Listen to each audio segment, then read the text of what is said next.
Hi there guys, and welcome to this really cool new series. It's Heavy Eggs presents... Wait, what are we calling it? How to make a machinima! The hard way. I'm Jibs. That's not even your real name. It's my name that I use when I meet people. Alright, fine. My name is Mehraj. This is Jibs, obviously. We're part of the Heavy Eggs team. So essentially what this video series is going to be about is we decided to make a machinima, and when we googled, how to make a machinima, all we found out about is like how to become a machinima partner and how to make Call of Duty videos. Yeah. Oh, let's tell you a bit about ourselves. Heavy Eggs channel, we've been on YouTube for about 6 months now. We've had the website up for almost 2 years, and we thought we'd, try a machinima out. So why have you chosen to use the Halo engine for this machinima? Well, the main idea behind Halo Reach and the reason why we did it was two reasons mostly. One was the Forge ability and theatre mode, both of those two in-game features. Forge, create your sets, simple and easy thing to do. Theatre mode gives you that ability to create loads of different shots, film things from different angles. Plus, if you do a set piece, you've actually got any camera angle you want. Exactly. Right. And you can record it in loads of different ways and stuff like that. The second thing is, within our storyline that we're using for machinima, one of the integral parts was we needed to have 3 playable species, or 3 species that we could control. 3 that could interact with each other. We were thinking big sci-fi storyline which requires as many aliens as you can, and Halo gives you a lot of play. You can play as the Oracle, the Spartans, and the Elites. The Oracle's only in... You're such a Halo noob, aren't you? What? They're not called Oracles. What are you What are they called? They're called monitors. Monitors? Oracle, yeah. Halo 1, what are you talking about? He's the Oracle. No, I'm sorry. His name is 343 Guilty Spark, and he is a monitor of Installation Halo 04. Monitors? Yeah. We actually call them something completely different. Yeah, we just call them the orbs as we're running with them. Yeah, because, what are they? They're floating balls, right? Kind of like Pokemon. Yeah, but now they're the Shard Empire. But yeah, we'll get to that later. We'll get to that later when we talk more about our species.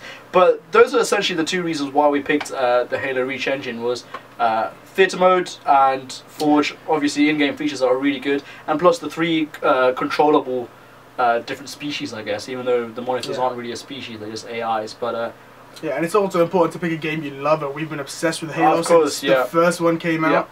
It's really, really amazing working with something that gives you so much control, and you don't really see that part of a game until you're doing something like this, like a machinima, or when you're creating something. Yeah. That being said, though, we're not using the Halo universe in terms of its story and its backstory at all. We've completely gone straight to the drawing board. We've re-explained why the humans are there, completely different reason for why they are in Halo. The orbs, the Shard Empire, they're probably the most significant characters when they're the least frequent in the entire Halo franchise.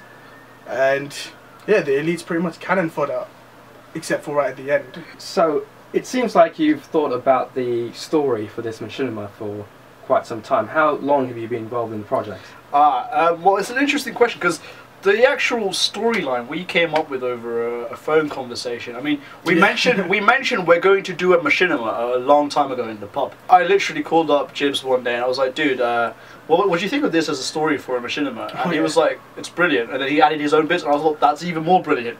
Yeah. And it all just sort of, I don't know, it was just like... It just like snowballed out of control. Yeah. Every time we just walked away from each other a couple of days, we'd call each other back with more things we wanted to add, so we had to realign the version of the story, and there was always that bit of, nope, that's terrible, let's do it this way. I think what's really important about that entire process was that it was all organic. You have to have fun with it, just let your imagination go. Yeah, it was never forced. We never sat down and said, in 2 hours we need to come up with a plot.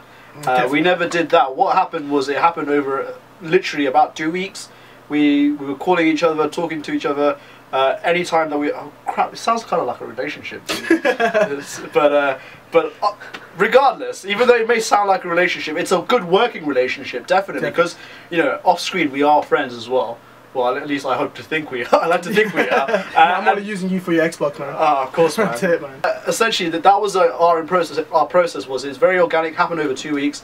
Every time we met up, we talked about it. Once you sort of have a solid spine, or like a solid story that you guys both agree on, or we both agreed on, and we collaborated and said, okay, this is the storyline we're going to use. If we add anything else, we can add anything else later on, but this is the plot that's the general idea of... Yeah, it's the backbone of what's going on, exactly. Yeah, the spine. And once we got to that point, that's when we said, okay, let's start writing this down. The first thing we did wasn't jump into a script. We sat down with a Google Docs document open, and we sort of timelined. Oh, actually no, it was with a paper and pen and with Google Docs. Google Docs, we sort of wrote a few technical things down, but with a paper and pen, we literally timelined what was happening in our universe, in our story. Yeah. We said, okay, this is the beginning. This is what the first thing that the viewer sees, all the way right down to all of the plot twists and all of the different things, and then we just. Using that timeline, we were able to add filler bits in between. Yeah, I think it's important to draw inspiration from sci-fi you love. Sci-fi is probably going to be the easiest way to make a machinima. I particularly was reading Gary Gibson's sci-fi novels, Stealing Light, Nova War, and Empire of Light, and I've taken a lot from that, but it's all stuff that I saw in his universe that he didn't expand on enough, and I wanted to run with it. So that's generally where you should really go with it. Look at sci-fi you love, an aspect of that you especially loved, and run with that.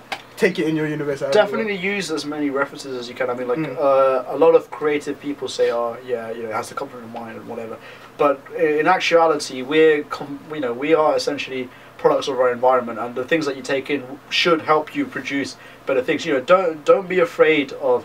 Well, don't steal, obviously, but don't be afraid of looking at an idea and saying, "Hey, that's a really good idea. I could use that in some way." A lot of people like producing fan fiction, but what we've done is we've sort of transcended that. We're no longer creating something. I'm so against the fan fiction versions of machinimas because they seem lazy.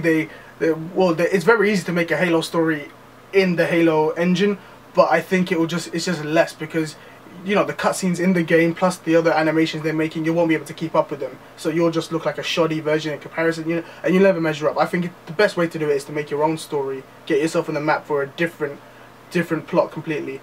But when you do that, you also have to know your limitations because, for example, in Halo, you can't have a storyline that revolves around humans that aren't soldiers because there are no humans that aren't soldiers. The only ones you have are the Spartans with the suits. If you have a scientist character walk on with the suit, you have to explain that. Otherwise, you just have to kind of choke on it and just tell your audience to choke on it, which we don't like. So one of the first things we had to write was a reason why every human is in a suit, and we think we kind of handled that really well. Yeah, we did. The reason why every human is in a suit, we integrated that into our plot. It's a major plot point, and again, this might be something that you guys might want to do as well when you're coming up with ideas and coming up with different concepts, is take your in-game assets, use your assets that you already have and say, hey, look, we got these guys, I don't know, like in TF2 you have the sniper. You might want to say, okay, we have the sniper character, how can we integrate him into our story as a sniper? It makes the story a lot more believable. When the viewer has to make less of these leaps of faith, then it's a lot easier to watch what you're making. And when you're trying to convince him that the 6'2" Spartan is just a small nurse, it's not going to work. What tips do you have for people starting off in Machinima? First thing definitely is let the story grow organically. First pick a game you love. Oh yeah, of course. Then know your limitations, so exactly what you can and can't do, and then let the story grow organically. Definitely, don't sit down and say, okay, yeah, I'm going to be able to make a story in a day. You know, if you're capable of doing that, you're amazing. But otherwise, you spend as much time as you need on the story because the whole point of a machinima is to tell a story. And if your story is not worth telling, then what's the point? Yeah, literally. So discuss the idea freely with whoever. Like keep a small team, 3 people, 3 maximum, and just keep talking about the ideas as openly as you want until you're all very happy with the idea. And then once you got all these ideas bubbling in your head, the script's gonna fall out. You're gonna start writing. Dialogue's gonna come out. Exactly, but before the script and dialogue, which is something we'll look into next video, definitely start writing down your backstory. Create a timeline if you need to. Yeah. We at some point used a whiteboard just to say, okay, let's go from beginning right to the end. Exactly. And then once you have a timeline of your plot and all of the plot devices within that timeline, you can then start adding bits in between. And the whole thing kind of writes itself, and it works really well like that. And another thing, work on writing dialogue or monologues if you prefer, because it's not a book. The only way you're going to actually establish any story or history in your show is by having people say it. So work on writing the dialogue. Yeah. Lastly, things that we use within our program. There's more details on this in the write-up on our website at heavyx.com. The stuff we're using currently for interacting with each other, Google Docs. Google Docs allows you to create a Word document that everyone, like the people that you select, can edit and view and stuff like that. Yeah, and they can see live updates. So that's the way we keep our script. So I can make an edit, Mehraj can see it instantly. Another little piece of software that we use is called Trello. It's really good for management. It's essentially a really good to-do list, and you add descriptions to it, photos, and whatever you need to do. It helps us stay on point, stay on task. There's links down below. Check out theheavyeggs.com write-up because we actually show you how to use these tools. So now we're going to give you a little bit of insight onto our plot line and essentially what our story is all about. Okay, yeah, well, without giving away too much, so this isn't what's in the script, but it's a little bit of the backstory of the universe we're running with. So, when humanity eventually becomes spacefaring and gets spaceships and starts to explore out in the immediate vicinity outside the solar system, they discover the orbs, which we call the Shah. And they're the Shah Empire, and they control the section of the galaxy that Earth is currently in. So they start colonizing their little solar system, a couple of meteors around it. But as their technology advances, so do their weapons, and their warfare kicks off to greater and greater scales now that they're fighting humans on other planets. The war kicks off to such a scale that eventually one day the sun explodes in a giant supernova that takes out the entire solar system. Now humanity is near extinct. The only few survivors would have been elsewhere, so they would have been aboard the ships of the Shah Empire or just somewhere else in the galaxy. But the humans' greatest achievement while they were still around was making the suits you see in Halo, the Spartan suits, greatest weapon of war. And now through these suits is the only way they still have validity in the universe. The Shah only keep them alive because as they're personal capable, soldiers yeah, with these suits. It's like in StarCraft 2, when you make a Marine, you don't make a Marine to do anything other than shoot shit, right? Exactly. And essentially that's what all of humankind has become. You follow a couple of these soldiers as they start to unravel more and more mysteries about the universe, which they know very little about. So yeah, and that's pretty much our little insight on the backstory. Every episode will be giving you a little bit more, but this one was the biggest, so don't expect more than what we gave today. yeah. When can we expect the first/pilot episode? Well, it's June now. Pilot episode. It's June now. Check again. Hit refresh. Yeah, so hopefully we'll have our pilot out sometime in July. Within the July period of summer. Expect to see something from us. Yeah. Whether it'll be on the 31st of July or the 1st of July, I'm not too sure, but whether it's a trailer or a pilot, I'm not too sure again. but definitely expect to see something from us in July.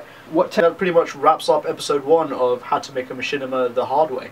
See you guys next week, where we'll be covering script writing and dialogue. We'll be showing you all the tools, techniques, and tips, and all the other crappy tips and tools and techniques, and yeah. And also all of the mistakes we made that we don't want you to make. Alright, see you then.